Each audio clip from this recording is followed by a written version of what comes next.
I know I don't have to tell you what Roots has done to this country, and perhaps in your family, and certainly in watching television and the book. We're going to talk about another kind of search for our ancestors from a Jewish perspective, and the point of departure here is this book called Finding Our Fathers, Guidebook to Jewish Genealogy.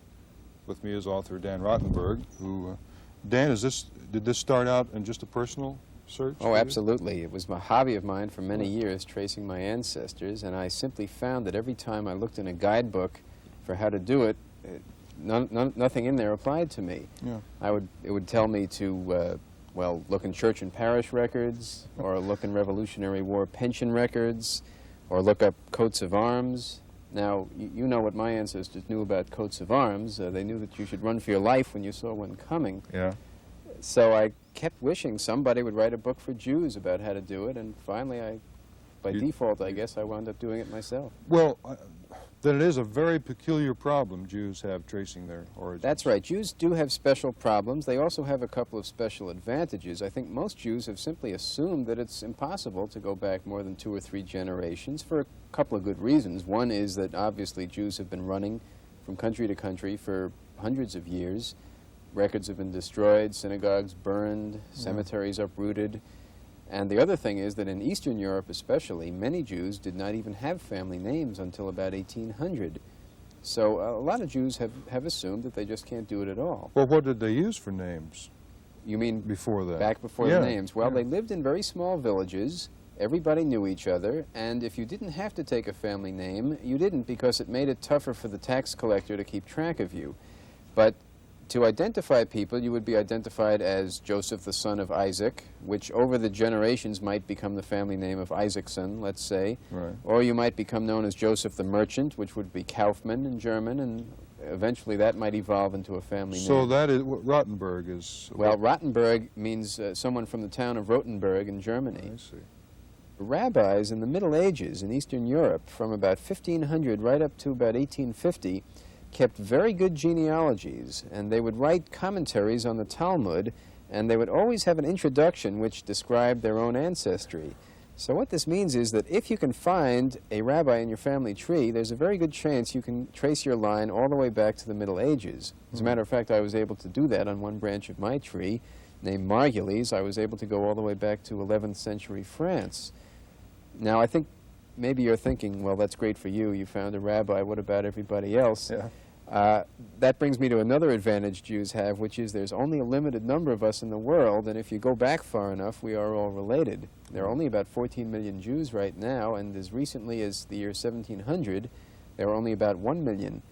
And if you fool around with mathematics here, you know, you have 2 parents, 4 grandparents, 8 great-grandparents. By the time you get back to 1700, you had several thousand ancestors.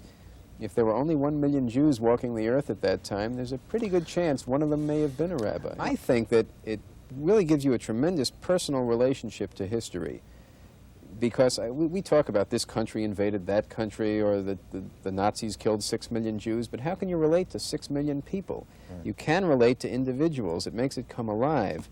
And I also think it's a terrific way to analyze yourself. It's like you save yourself thousands of dollars with a shrink, because when you look up your ancestors and you see their characteristics, you begin to see them in yourself. And it's a very good way to understand yourself and know who you are.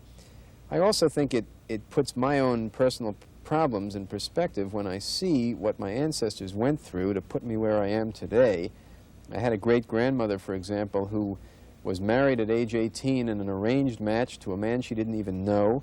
A year later, she was a mother. A few months after that, her husband left for America to avoid the Tsar's draft. When she was 20, she said goodbye to her parents for good, never saw them again, crosses the ocean with this little baby in her arms, going to a strange country where she knows nobody, doesn't know the language. She knows her husband, but she didn't even know him. And when I think about that, it makes it easier for me to deal with the cab driver who got me lost coming over here, right, or the surly waiter I had in the restaurant last night, or, right. or I think that, whatever. Dan, yes, that's what I want us, because that's so important. And in this society today, it's such a now youth-oriented, Yes. insane way we live. I want us to think about how important it is to do what you're talking about. Well, I would put in a good word for the youth in that I think it's interesting. It's the young people, I think, who are now Perhaps. getting back into tracing their roots and are talking to their grandparents and whatever. It's that middle generation that was trying to forget. And I think this is a generational thing. It'll probably fade out again in 20 years. And it's sort of a action and reaction. When you don't know who you are, you want to find out. The Holocaust, Germany, World War II, of course, Yes. comes to all of our minds as a Holocaust. I can't think of a better word.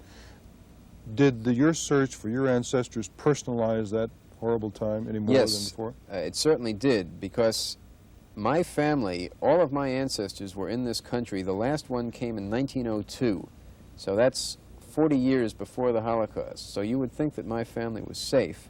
And yet, in tracing my ancestors and tracing my relatives, I have found no less than, I think, at least 58 relatives who were killed in the Holocaust. Really? These were not 58? direct ancestors, but they were relatives. Now, here's a family. My family was relatively insulated from the Holocaust, and yet 58 people killed by the Nazis. You can imagine what it was like for families who were living in Europe. Now, where were you raised? I was raised in New York City. My family has been in this country, I guess, well, 3, 4 generations. I mean, I had an ancestor here during the Civil War, but he couldn't get his wife to come over, so he went back. But my first ancestors started coming permanently around 1875. And Dan, how old are you? I'm 34. Now, did you, as a little boy growing up, did your grandparents or parents talk to you about your ancestors, or? A little bit, I guess. I really first got interested in this. I've always been interested in history, and of course this is a very personal way to do history. But when I was 16, my grandmother died. I remember going to the funeral, and then we went out to the cemetery, and she was the 4th generation buried in this country.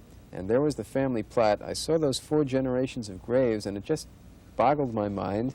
I found myself copying the names and dates from the tombstones, and next thing I knew, I was talking to relatives. And once you get into this, there's no getting out. It's an endless jigsaw puzzle. Well, for people watching who want to get a little more involved, what's some first things they do to begin to trace them, besides buying your book? Obviously. But the first thing, whether you're Jewish or not, and the major thing, most important thing, is talk to your relatives. Talk to the oldest ones first, preferably, because they won't be around very long and they have the memories that go back the farthest. But talk to as many relatives as you can. Ask them if they remember their grandparents' brothers and sisters, what towns they came from. The only thing I would add is that everybody has more relatives than they think. Even if your grandparents are no longer living, or your parents, they had brothers, they had sisters, go talk to them. Well, that's a good point to refer again to this book. It's called Finding Our Fathers, a guidebook to Jewish genealogy. But first talk to Grandma or Grandpa sitting there with you right now, and then maybe the book. Dan Rottenberg, thanks very much for being with us. Thank you, Jim. We'll be right back.